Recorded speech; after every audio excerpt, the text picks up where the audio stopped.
Very good morning and warm welcome to my dear children. Welcome to Digital Learning.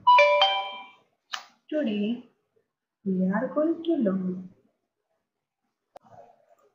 English grammar, lesson number 9, verbs.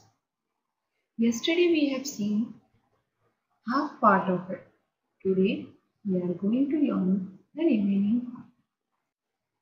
Verbs that denote belonging. Verbs that denote being we studied yesterday. Okay, and also what are verbs and verbs that express action. This topic we have seen yesterday. Today we are going to begin with verbs that denote belonging. Verbs like has, have and had, they show belonging or possession when used as main verbs. I repeat, the verbs like has, have and had, they show belonging or possession when they are used as main verbs in the sentence. For example, I have a new toy.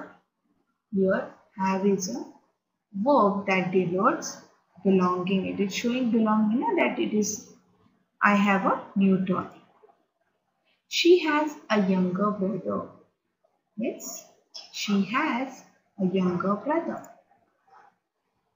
They have a big blue car. They have a big blue car. So here have is verb that denotes belonging. I had a long skirt. Now, the verb also means to eat. Keep this in mind that the verb have also means to eat or to experience. It is related to eat or to experience. Let's see some sentence.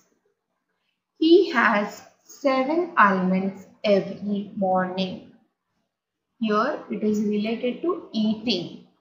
Okay, this relates to eating. We had a great time yesterday. It's a experience. How was our yesterday's experience?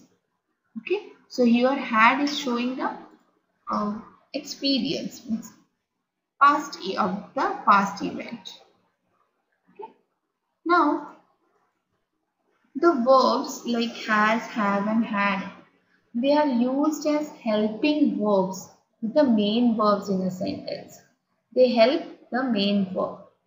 For example, I have finished my work. For example, I have finished my work. Here, have helps the main verb finished. Okay, here have has helped the main verb, that is finished. Okay. Now next topic is also very important. Subject verb agreement. Every sentence has a subject and a verb.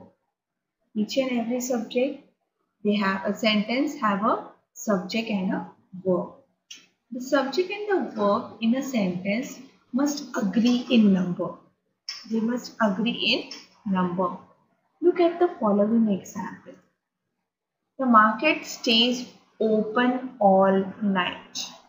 The market stays open all night. Here, the market is a singular subject and stays is a singular verb. Okay, market is what? Singular subject and stays is a singular verb. Let's move ahead and see a few more examples. If the subject in a sentence is singular, if the subject in a sentence is in singular form, the verb should also be singular. Okay, if subject is singular, then verb also should be singular.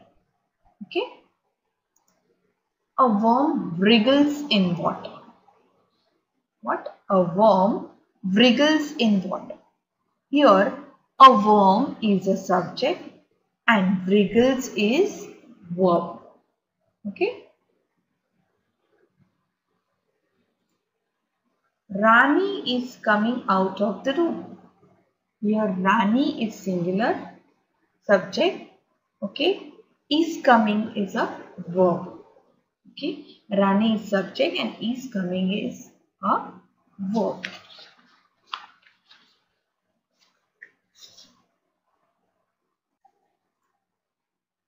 Now, if the subject in a sentence is plural, it's in the plural form, the verb should also be in plural form. Subject is plural in the plural form, verb also in a plural form. Check this out. Worms wriggle in water. Your subject is plural. Okay. Second sentence. Rani and Raman are coming out of the room. Rani and Raman are coming out of the room. In first sentence, worms is subject and wriggle is verb. In second sentence, Rani and Raman is subject and are coming is a verb. With I and you, we always use a plural verb. When we use I and you, we normally use a plural verb. Check this out. You are a good boy. All of you were late yesterday. I walked to school.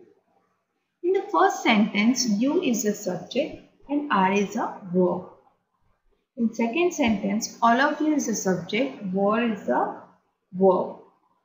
In third sentence, I is a subject and walk is a verb. Now with this, we end the lesson here. Okay. Thank you for watching. Keep giving your feedbacks.